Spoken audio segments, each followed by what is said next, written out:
नमस्कार दोस्तों, आप सभी का स्टडी फॉर यूपीएससी पीसीएसआई में स्वागत है। आज का ये जो वीडियो होगा इसमें हम लोग क्या क्या बात करने वाले हैं।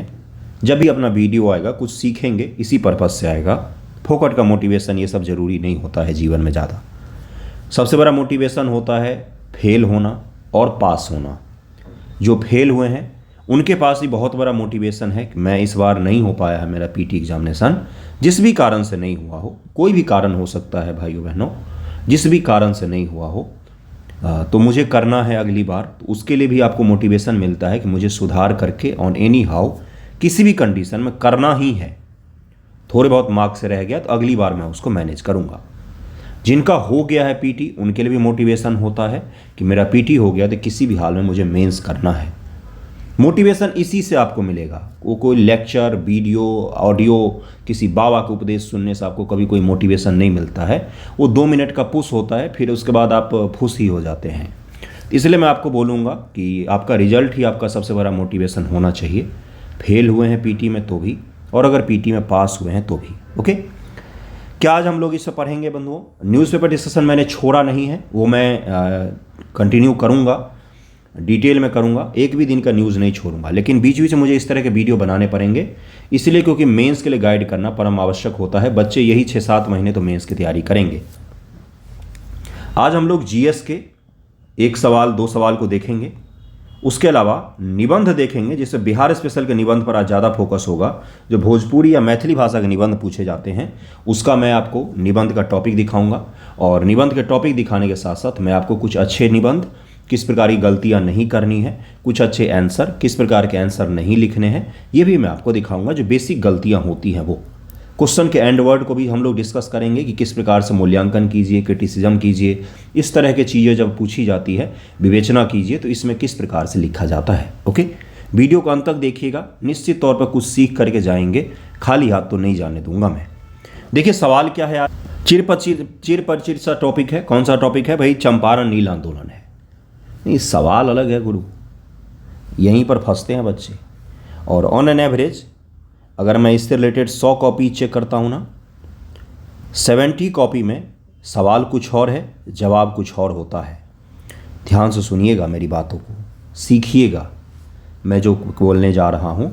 सवाल जो पूछा गया है, अगर आप सवाल के डिमांड के अनुसार नहीं लिखेंगे, नो मैटर आपने कितना भी सजा के लिखा हुआ है, बहुत सुंदर हैंडराइटिंग में लिखा हुआ है, बिल्कुल आपका चकमक करता हुआ सा आंसर है, तो भी आपको मार्क्स एवरेज मिलेगा या बिलो एवरेज मिलेगा। 1 नंबर, 1.5 नंबर, 2 नंबर मिलेगा। क्यों?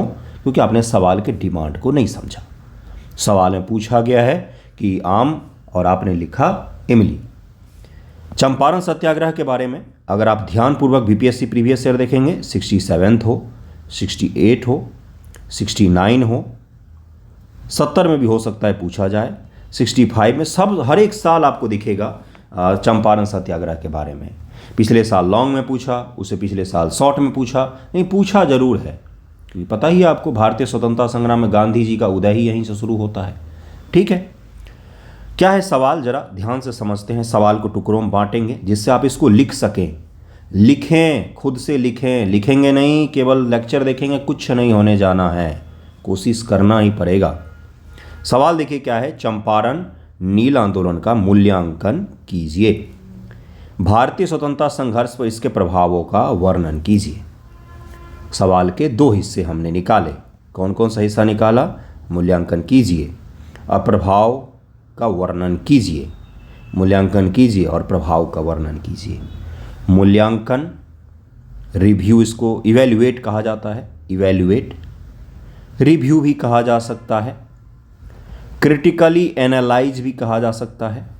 ये कुछ ऐसे शब्दावली होते हैं जिनमें लगभग में एक ही जैसे आंसर लिखे जाते हैं, बस शब्दों का खेल होता है। इन सभी के मायने लगभग में एक ही होता है। क्रिटिकली एनालाइज में क्रिटिसिज्म का हिस्सा जो होता है, आलोचना जो होता है, खामियां जो होती है, कमियां जो होती हैं उस टॉपिक की, उस इशू का, उस पर आपको अधिक फोकस करना पड़ता है। बाकी सभी में आप दोनों को बराबर बराबर लिख देंगे तो चलेगा। पहली बात तो समझ में आ गया। मूल्यांकन, आपका अगर मैं मूल्यांकन करता हूँ आपकी कॉपी का, तो मैं क्या करता हूँ? इवैल्यूएशन का प्रोसेस ही तो होता है। चेक करता हूँ कि कहाँ कहाँ पर आपने मिस्टेक कर दिया। तो वही हमें चेक करना है कि चंपारण आंदोलन के दौरान कहाँ कहाँ पर क्या क्या कमी रह गई। कमियां क्यों निकालना होता है आपको, क्यों वही पूछ रहा है ये आयोग? क्योंकि आप रैशनल तरीके से सोच सकें, चीज़ों को रटा रटाया हिस्से पर ही ना पढ़ें, बल्कि उसको अपने निगाहों से अपने स्तर से विश्लेषण कर सकें। इसीलिए मूल्यांकन, इवैल्यूएशन, क्रिटिकली एनालाइज, आप देखेंगे प्रीवियस ईयर का बीपीएससी का, यूपीएससी का क्रिटिकली एनालाइज तो भरा हुआ रहता है। ठीक है, क्यों? क्योंकि बच्चों में क्रिटिकल एंगल उनको डेवलप करना, इसीलिए पूछा जाता है। ओके, दूसरा हिस्सा कौन सा है सवाल का बंधुओं? प्रभाव। प्रभाव पूछा गया, इम्पैक्ट पूछा गया है कि इम्पैक्ट क्या पड़ा इसका, किस पर? तो फ्रीडम स्ट्रगल पर।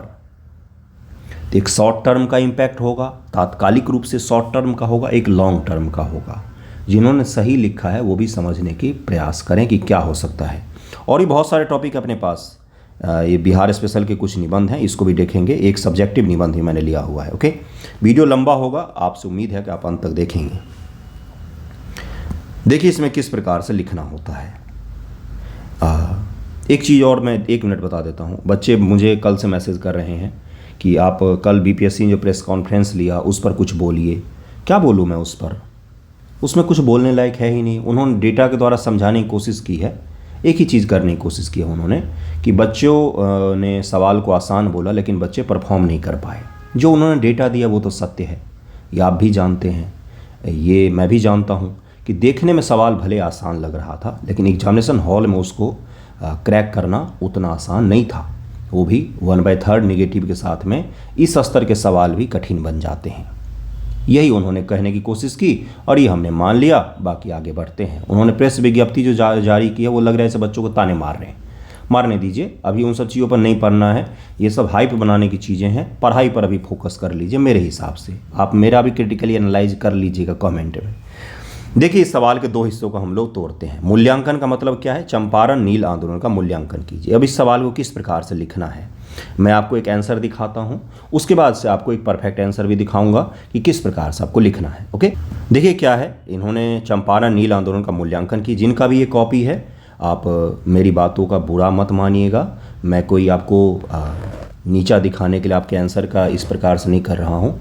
मैं बस आपको ही सिखाने के लिए कोशिश कर रहा हूँ आपका। ओके, और बहुत सारे लोग सीखें इससे। देखिए सवाल वही है। इन्होंने क्या किया है, 20वीं सदी का आरंभिक दशकों में चंपारण किसान आंदोलन हुआ जिसकी गूंज पूरे भारत में हुई। इस आंदोलन का महत्व इसलिए भी है ज़्यादा है कि यह यहाँ से महात्मा गांधी का भारतीय राजनीति सक्रिय रूप से प्रवेश हुआ। ये सब चीज़ें लिखे। इसको क्या कहा जाता है? इसको कहा जाता है डेकोरेटिव वर्ड, सजावटी चीज़ें ज़्यादा लिख दी है आपने। क्या ये सब पूछा गया है? आपके पास एग्जामिनेशन में ये सब लिखने का समय होगा क्या? नहीं होता है। इंट्रो 2-3 लाइन का लिखिए। चंपारण आंदोलन 1917 में गांधी जी के द्वारा प्रथम भारत में सत्याग्रह का प्रयास था, जो बिहार के चंपारण में वहाँ के किसानों के नील से जुड़े हुए, नील की खेती से जुड़े हुए मुद्दे को लेकर हुआ था। ये क्या हो गया? चंपारण आंदोलन का ओवरव्यू मैंने इंट्रो में डाल दिया। देखिए अगला इन्होंने क्या किया, उत्तर बिहार में नेपाल की सीमा पर स्थित चंपारण में बहुत दिनों तक नील की खेती होती थी। इस क्षेत्र में अंग्रेज बगान मालिकों को बहुत सारा इन्होंने लिखा हुआ है। क्या ये सब लिखने की ज़रूरत है? बहुत सारी जगह तो हिंदी में भी मिस्टेक है। हिंदी में शुद्धियाँ मत कीजिएगा, जिनका इंग्लिश में है इंग्लिश में शुद्धियाँ मत कीजिएगा। क्या ये सब लिखने की ज़रूरत है? नहीं है, ये सब लिखने की आवश्यकता नहीं है। किस प्रकार से लिखेंगे? 2 से 3 लाइन का इंट्रो लिखिए जिसमें क्या लिखना होता है कि चंपारण नील आंदोलन दरअसल में है क्या। चंपारण सत्याग्रह नील आंदोलन जो है दरअसल में है क्या, इसको आप इंट्रो में या इंट्रो के बाद एक छोटे से पैरा में आप एंड कर सकते हैं। इंट्रो लिखा 2-3 लाइन का, उसके बाद एक छोटा सा पैरा लिखा। इन दोनों को मिलाकर हमने क्या कर दिया, चंपारण आंदोलन का ओवरव्यू दे दिया कि चंपारण आंदोलन क्या है, कहाँ पर हुआ, कब हुआ, किस कारण से हुआ। बस 2 पैरा में, छोटे से वो भी 3 लाइन का इंट्रो, 3-4 लाइन का नीचे का पैरा। इससे क्या होगा, हाफ पेज में आपने ये बता दिया कि चंपारण आंदोलन क्या है। अब सवाल के हमें मुख्य हिस्से पर आना है। इसका 2 हिस्सा है। पहला हिस्सा कौन सा है बंधुओं?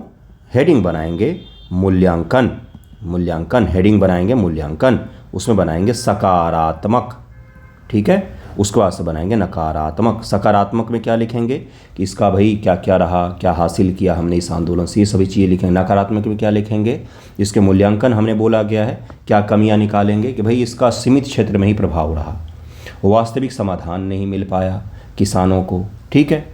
अन्य जगह के भी तो किसान थे, उनका इशू नहीं उठाया गया यहाँ पर। केवल नील की ही खेती का मुद्दा उठाया गया।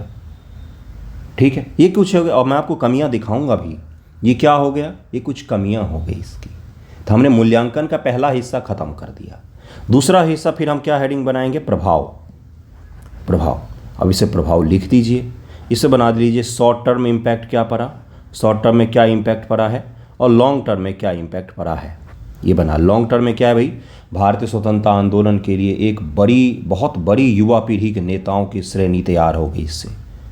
बहुत सारे बिहार के और नेशनल लीडर्स जो हैं वो चंपारण आंदोलन में मौजूद थे, उन्होंने सीखा। बहुत सारे उस समय छात्र थे। अगर आप गांधी मूवी देखेंगे तो वहाँ पर आपको दिखेंगे गांधी जी के इर्द गिर्द बहुत सारे छात्र दिखेंगे जो बाद में बड़े बड़े नेता बने हैं। और दूसरा क्या हुआ, सत्याग्रह सीखा भारत के लोगों ने कि बिना हिंसक संघर्ष के भी इस इतनी बड़ी अंग्रेजी सरकार को झुकाया जा सकता है। ये हमने कहाँ से सीखा है, चंपारण से ही सीखा है। जुझारूपन कि खुद को कष्ट देकर हम अंग्रेजी सरकार को झुका सकते हैं, हमें दूसरे को कष्ट नहीं देना, हिंसा नहीं करना है। ये लॉन्ग टर्म इम्पैक्ट हो गया। और क्या लॉन्ग टर्म इम्पैक्ट हुआ कि अन्याय के खिलाफ में आवाज़ उठाना पूरे देश के लोगों का कर्तव्य है। नो मैटर वो मामला बिहार का हो या तमिलनाडु का हो, नागालैंड का हो या जम्मू कश्मीर का हो, कहीं का भी हो इशू, अगर एक जगह का इशू है तो पूरे देश का इशू वो होना चाहिए। ये संदेश निकल के कहाँ से आया, चंपारण सत्याग्रह से आया। तो क्या गलती आपको नहीं करना है वो समझ में आ रहा है आपको। एक तो इस तरह से पैराग्राफ में कभी भी अपने उत्तर को मत लिखिएगा, केवल निबंध पैराग्राफ में लिखा जाता है भाइयों बहनों। उत्तर हमेशा हेडिंग बनाकर पॉइंट्स में लिखे जाते हैं। जो पूछा गया है आपसे एग्जामिनेशन में, आपके पास समय नहीं होगा डेकोरेटिव वर्क के लिए, वर्ड्स के लिए, पैराग्राफ के लिए कि चंपारण नेपाल की सीमा पर स्थित है, ये सब चीज़ें आवश्यक नहीं होती। आप छोटा सा एक बिहार का मैप बना दीजिए, उसमें दिखा दीजिए चंपारण यहाँ पर स्थित है, हो गया आपका काम। छोटा सा मैप बनाकर दिखा दिया तो वो एक पैराग्राफ का काम करेगा वो मैप जो है। ठीक है, और मैंने आपको क्या बताया, अभी मैं आंसर दिखाता हूँ आपको। शुरुआत का 2 छोटे छोटे पैराग्राफ में चंपारण का ओवरव्यू, फिर बनाना हेडिंग मूल्यांकन, इसमें सब हेडिंग आ जाएगा सकारात्मक नकारात्मक, उसमें पॉइंट्स लिख देंगे हम लोग। फिर अगला हेडिंग बनाएंगे प्रभाव, इसमें डायरेक्टली आप पॉइंट्स लिख सकते हैं या थोड़ा सा और अगर डीप जाएंगे तो इसमें लिख देंगे कि शॉर्ट टर्म में प्रभाव क्या पड़ा तात्कालिक रूप से और लॉन्ग टर्म इम्पैक्ट क्या पड़ा, इसको आप बांट कर लिख सकते हैं। जहाँ पर भी स्कोप हो प्रभाव में कि नकारात्मक प्रभाव क्या पड़ा, वहाँ पर नकारात्मक प्रभाव लिखें। चंपारण का कोई नकारात्मक प्रभाव नहीं हो सकता, चंपारण का कोई खराब प्रभाव थोड़ी न पड़ा, प्रभाव तो अच्छा ही रहा इसमें, है ना। नकारात्मक प्रभाव हो सकता है किसी दूसरे आंदोलन का हो, लेकिन इसमें तो कुछ नकारात्मक प्रभाव हमें देखने को नहीं मिलता है। हमें क्या देखने को मिलता है, कमियां देखने को मिलती, जो इस आंदोलन की कमी रह गई थी। ठीक है, आपको समझ में आ रहा है क्या है ये। अब आपको मैं एक अच्छा आंसर दिखा देता हूं जिससे आपको समझ में आएगा किस प्रकार से लिखना चाहिए, लिखने की कोशिश कम से कम करना चाहिए। परफेक्शन एक दिन में नहीं आता है, एक दिन में कोई आदमी रोनाल्डो नहीं बनता है, एक दिन में कोई आदमी यूपीएससी टॉप नहीं करता है, एक दिन में कोई आदमी बेस्ट आंसर्स नहीं लिख पाता है। निरंतर प्रयास और निरंतर कोशिश करना पड़ता है, तभी जाके परफेक्शन आ पाता है। आप समझिएगा इस चीज़ को। आप अगर ये सोच रहे होंगे कि मेरे से बहुत अच्छा आंसर नहीं हो पा रहा है, तो इसलिए नहीं हो पा रहा है क्योंकि निरंतर आप अभ्यास नहीं कर रहे। आप 3 महीना लिख कर देखिए, मैं देखता हूँ आपसे कैसे नहीं अच्छा आंसर होता है। निरंतर चीज़ होता है कुछ। आप साइकिल चलाना एक दिन में नहीं सीखते हैं, समझिएगा इस चीज़ को। एक दिन में आप पढ़ाना नहीं सीखते हैं, एक दिन में आप चलना नहीं सीखते हैं, तो एक दिन में आप आंसर राइटिंग कैसे सीख जाएंगे। निरंतर कोशिश करना पड़ता है ना, डे बाय डे आप इम्प्रूव नहीं करेंगे तो नहीं लिख पाएंगे। यही चीज़ पढ़ाई के साथ भी होता है, यही चीज़ तैयारी के साथ भी होता है, जीवन में भी होता है, स्पोर्ट में भी होता है, साइंस में भी होता है, देश के पॉइंट ऑफ व्यू से भी देखेंगे तो भी यही होता है। एक दिन में भारत राष्ट्र 5वीं इकॉनमी थोड़ी ना बना है, 70-75 वर्षों की मेहनत है गुरु। एक दिन में मोदी जी प्रधानमंत्री बन गए हैं क्या? एक दिन में लालू जी एक छोटे से गांव से बिहार जैसे राज्य के इतनी बार मुख्यमंत्री बने हैं क्या? निरंतर मेहनत होता है, बरसों की तपस्या होती है गुरु। ये बरसों की तपस्या होती है जिसमें आप महीनों के लगन होते हैं, जिसमें आपको उत्तर लेखन आता है और सीरियसली इसको करना पड़ता है। तो नहीं हो रहा है तो आप करेंगे नहीं अभी तो आगे भी नहीं हो पाएगा, और अगर आज से करेंगे तो 10 दिन बाद आपको कुछ तो परिवर्तन दिखेगा। देखिए जरा बेस्ट आंसर कौन। क्या इसमें कोई कमी नहीं होगा? हो सकता है कोई कमी निकाल लें आप इस आंसर में, लेकिन ठीक है, फिर भी इन्होंने सही लिखा। चंपारण सत्याग्रह के बारे में इन्होंने लिख दिया है यहाँ पर। चंपारण नील आंदोलन महात्मा गांधी के नेतृत्व में बिहार के चंपारण जिले में चलाया गया और किसान आंदोलन था। 3 कठिया प्रणाली के तहत यहाँ किसान अपनी भूमि पर 3/20 हिस्से पर नील की खेती करने को बाध्य थे। ये क्या हो गया? चंपारण का इंट्रो हो गया। चंपारण आंदोलन का मूल्यांकन इन्होंने महत्व लिखा है पहले कि भाई क्या हासिल किया हमने उससे। चंपारण से गांधी जी के द्वारा नेतृत्व हुआ, सत्याग्रह का प्रथम प्रयोग हुआ, भावी आंदोलनों का रिसर्च लैब बन गया, मतलब कि लोगों ने सीखा कि किस प्रकार से सत्याग्रह का उपयोग किया जाता है। प्रथम सविनय अवज्ञा था, एक ही पॉइंट को इन्होंने घुमाया है, मुझे पता है भाई, मैं चेक करता हूँ ना, लेकिन इतना चलता है आपके पास में, इतना रैंडम आप हो सकते हैं कि एक पॉइंट को 2 में बदल दें, इतना छूट आपको मिलता है। किसानों की समस्या राष्ट्रीय मुद्दा बना, ठीक है, इन्होंने क्या किया? पहले सकारात्मक पहलू उसका लिख दिया। आलोचना लिखा, किसानों की सतही समस्या को नहीं उठाया गया, ये इन्होंने आलोचना लिखा। लगान की पूर्ण वापसी के बजाय 25% पर ही गांधी जी ने समझौता कर लिया। आंदोलन का प्रभाव सीमित क्षेत्र तक रहा। आंदोलन की तीव्रता में कमी से सरकार में दबाव कम हुआ। जाति भेद तथा अशिक्षा जैसी सामाजिक कुरीतियों को दूर करने का प्रयास नहीं किया गया। क्षेत्रीय समस्या तक सीमित उद्देश्य रहा। ब्रिटिश प्रशासन से सहयोग के कारण उपनिवेशवाद के विरुद्ध पूर्ण संघर्ष नहीं था। आंदोलन के पश्चात भी किसानों का अन्य समस्याएं यथावत रही। ये क्या हो गया? उसकी कमियां रह गई इस आंदोलन का। नकारात्मक प्रभाव नहीं, प्रभाव अलग होता है, ये कमियां रह गई इस आंदोलन का, ये इसके आंदोलन का कमी रह गया। ओके, उसके बाद इन्होंने प्रभाव लिखा है, आर्थिक प्रभाव लिखा है, सामाजिक प्रभाव लिखा है, राजनीतिक प्रभाव लिखा है, उसके बाद से इन्होंने एंड कर दिया है। तो ये क्या हो गया? ये कंप्लीट आंसर हो गया, जिसमें सवाल के दोनों हिस्सों को एड्रेस किया गया। पहला हिस्सा कौन सा है? इसी तरह से आप भी कीवर्ड्स को घेर सकते हैं, चंपारण आंदोलन, दूसरा है मूल्यांकन, और इसका है प्रभाव आपको लिखना था। ठीक है बंधुओं, आपको समझ में आया किस प्रकार से लिखना है। चंपारण में दशा ये थी, मैं आपको एक चंपारण का छोटा सा किस्सा सुना देता हूँ, आप उसके बाद आगे बढ़ेंगे। जब गांधी जी और कस्तूरबा जी गए वहाँ पर, तो एक घर में आवाज़ लगाया इन्होंने कि कोई है तो बाहर आए। तो एक महिला ने अंदर से आवाज़ लगाया कि क्या काम है बताइए, मैं बाहर नहीं आ सकती हूँ। तो उन्होंने बोला कि क्यों नहीं आ सकते, आप बाहर आइए, गरीबी का स्तर मैं आपको दिखा रहा हूँ। तो उन्होंने बोला कि हमारे पास एक ही कपड़ा है और एक कपड़ा पहन कर भी एक महिला बाहर गई हुई है, तो वो जब आ जाएगी तो मैं वो कपड़ा पहन के फिर बाहर आऊँगी। ये चंपारण की कहानी है। हम लोग बियॉन्ड द सिलेबस कभी जाते नहीं हैं। एक बहुत ही शानदार बुक है, मैं नाम भूल गया हूँ, जिसमें मैंने ये उदाहरण पढ़ा था, और वो ऐसे ऑनलाइन भी सर्च करेंगे तो आपको दिख जाएगा। इस तरह की दशा हो गई थी किसानों की। हम ऊपर ऊपर पढ़ के निकल जाते हैं, और जितने लोग first world war, second world war में नहीं मरे हैं, उससे ज़्यादा भारत में अंग्रेज़ों के बनाए हुए अकाल में मरे हैं लोग। ठीक है, इंसान को खा जाते थे, बिल्कुल सही सुन रहे हैं आप, नरभक्षी।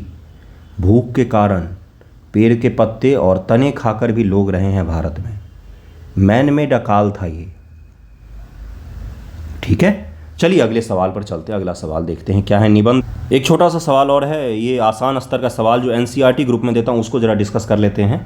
हिमालय तथा प्रायद्वीपीय नदी के बीच मुख्य अंतरों का स्पष्ट कीजिए। ये बिल्कुल बेसिक से जो बच्चे सीख रहे हैं ना, उनके लिए है। उसमें भी मैं इस प्रकार का आसान सवाल देता हूँ।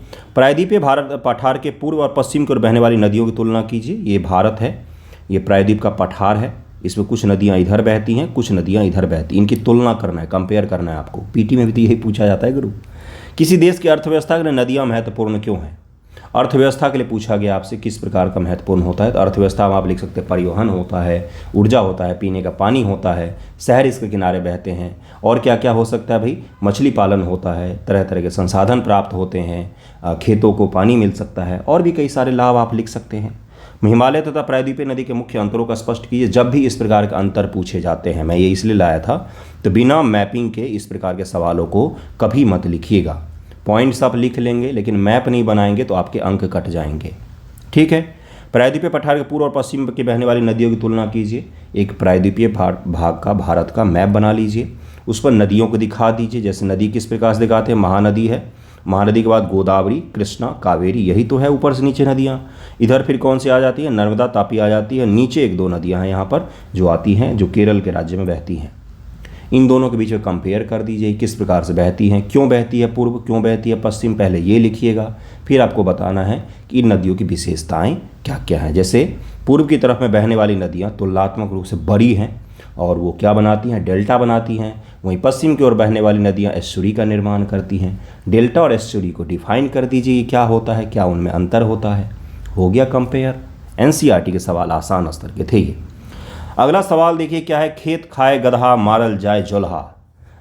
आज सैटरडे था, कल ही मैंने निबंध दे दिया था। आज तो सवाल नहीं दे रहा हूँ मैं, इसीलिए मैंने कल ही निबंध दे दिया था। निबंध कभी बच्चों का नहीं छूटना चाहिए, क्योंकि सवाल तो हम मंडे टू फ्राइडे तक लिखते हैं, लेकिन निबंध का एक ही दिन आता है वीक में, निबंध वाले ग्रुप को छोड़कर। उसमें तो 3 दिन होता है निबंध। क्या है इसके मायने? क्या इस प्रकार के टॉपिक आपको परेशान करते हैं? अगर आपको परेशान करते हैं तो आप बीपीएससी की चाल को समझे ही नहीं। बीपीएससी केवल और केवल आपसे टॉपिक बस दे रहा है भोजपुरी और मैथिली में, लिखना आपको उसी हिंदी या अंग्रेजी भाषा में है, कुछ भी अलग नहीं है। अगर आपको निबंध लिखना आता है तो बस एक बार आपको टॉपिक का अर्थ क्रैक करना है। अगर आपको दर्शन आधारित निबंध या कहावत आधारित निबंध लिखना आता है तो बस आपको इस टॉपिक का मायने बस एक बार निकालना है। उसके बाद तो वही राम कहानी चलेगी शुरू से अंत तक, उसमें कुछ भी परिवर्तन नहीं आएगा। बस आपको उदाहरण तलाशने हैं, समाज में, सोसाइटी में, देश विदेश में, खेल में, विज्ञान में, अर्थव्यवस्था में, और उसको लिखते जाना है। खेत खाए गधा मारल जाए जोल्हा। हंसिएगा मत, हंसने की चीज़ नहीं होती है कुछ। ये हमारी और आपकी भाषा है, सम्मान करना चाहिए इसका, मुहावरों का। फ्रेज तो आप रटते रहते इंग्लिश के बैठ के, और अपनी भाषा को पढ़कर आपको हंसी आती है ना। यही क्या होता है, औपनिवेशिक मानसिकता। अभी जो आप हंस रहे होंगे, जब भी मैं निबंध देता हूँ ये सब ग्रुप में तो बच्चे हंसते हैं, मुझे कभी समझ में नहीं आता। आप अपनी भाषा पर हंसेंगे तो दूसरे कैसे सम्मान करेंगे। अगला देखिए क्या है, इसी प्रकार मैं एक्सप्लेन करूंगा। घर फूटे जवार लूटे। एक बच्चे ने बोला था गवार लूटे। भोजपुरी और मैथिली का डिफरेंस हो जाता है वो। ये घर फूटे जवार लूटे, ये मैथिली में है। ये घर फूटल तो जवार लूटल, मेरी भाषा मैथिली है भाई, तो इस प्रकार से दिया जा सकता है। अब इसके क्या लिखे जाएं ये हम लोग देखते हैं और दोनों का अर्थ निकालते हैं, फिर उसके इर्द गिर्द हम लोग उदाहरण लिखेंगे। खेत खाए गधा मारल जाए जोल्हा, क्या इसका तात्पर्य होता है?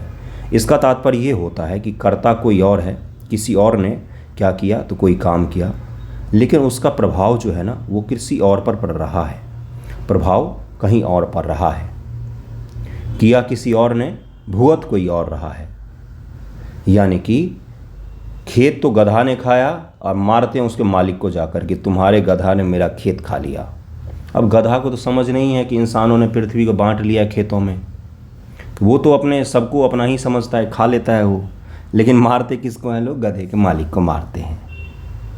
ये क्या हो गया? खेत खाए गधा मारल जाए जोल्हा। इसका अर्थ निकल कर आया कि कर कोई और रहा है, प्रभाव परिणाम कहीं और पर दिख रहा है उसका।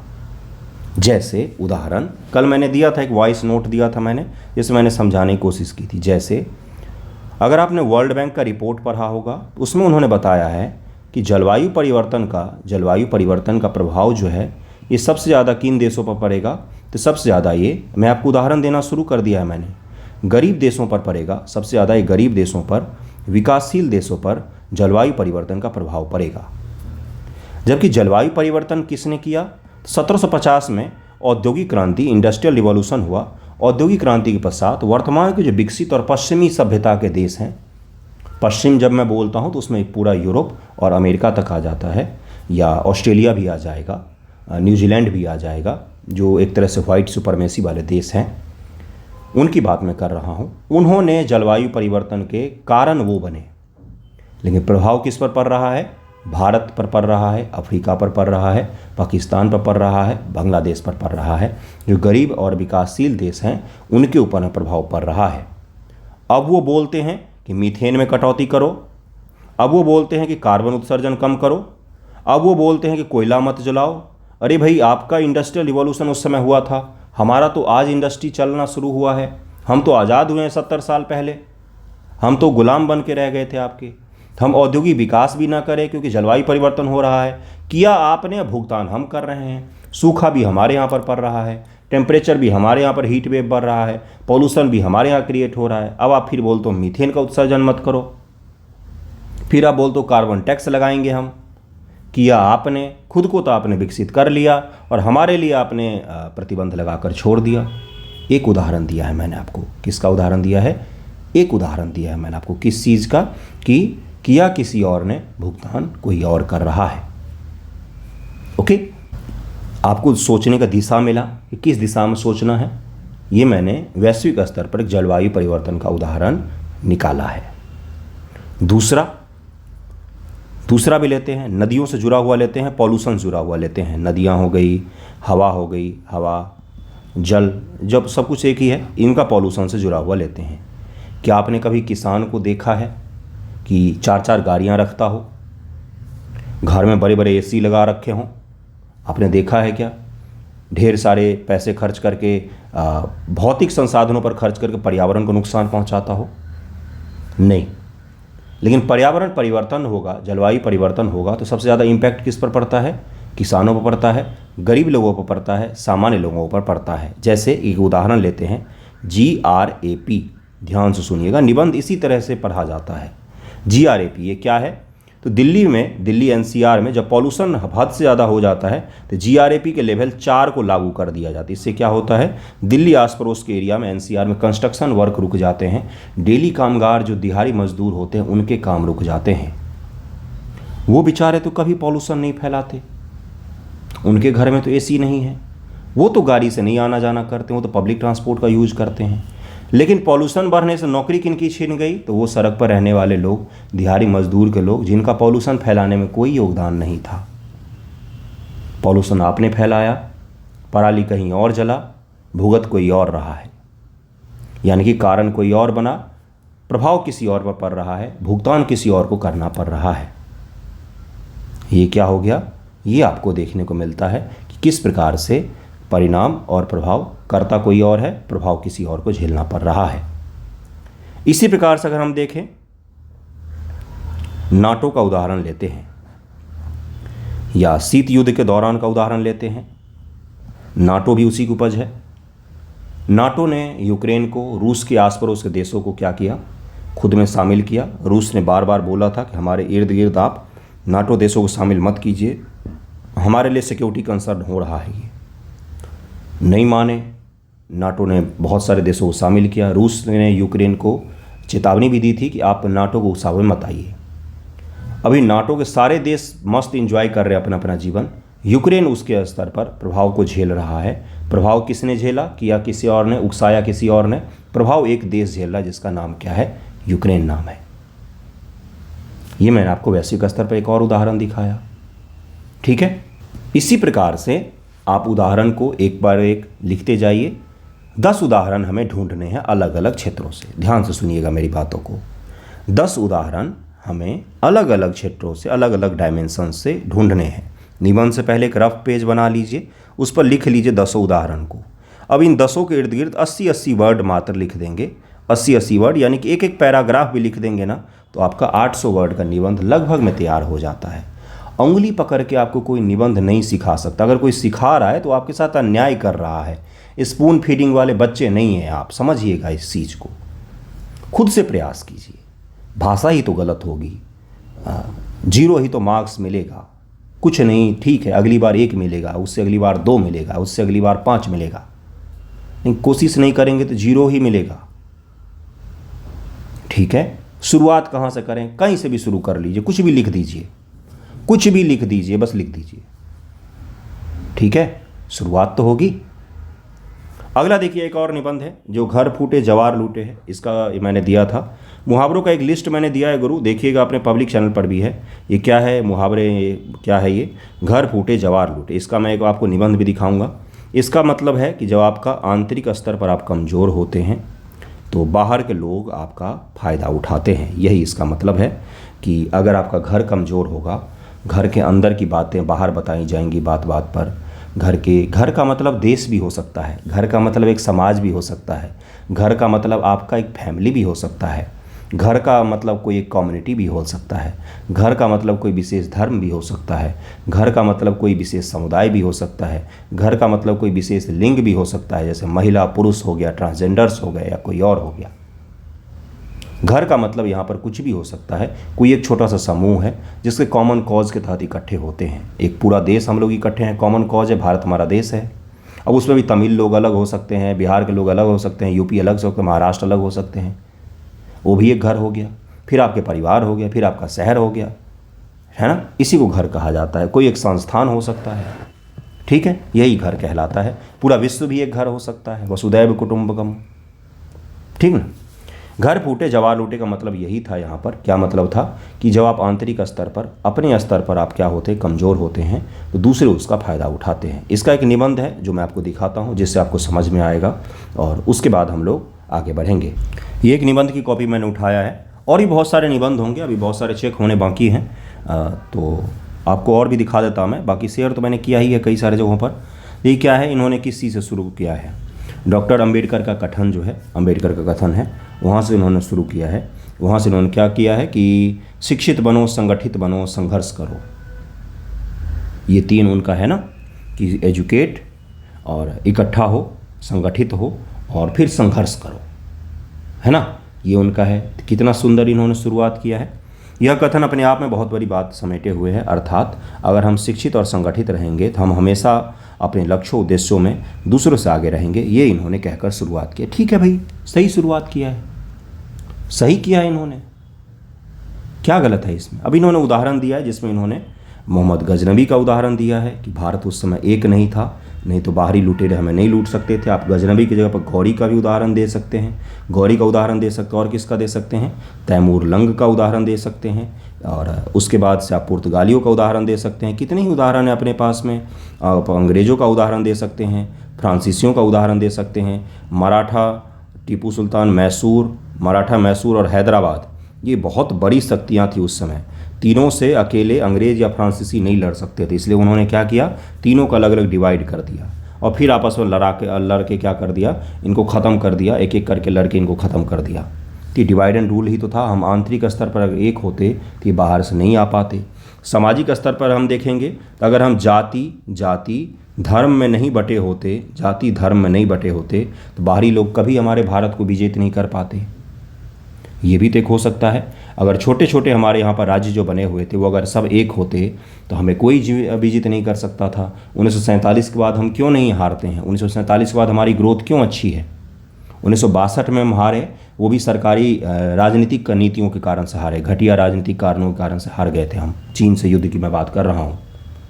तीनों सेनाओं के बीच में उस समय अच्छे समन्वय नहीं हो पाया था। एयरफोर्स का यूज अगर भारत सरकार करती 1962 में तो कभी नहीं हारते हम, क्योंकि चीन के पास तिब्बत में एयरफोर्स था ही नहीं। चलिए आ जाइए यहाँ पर, यानी कि 1947 के बाद हमसे क्यों प्रगति कर पा रहे, क्योंकि हमने देश को एक किया।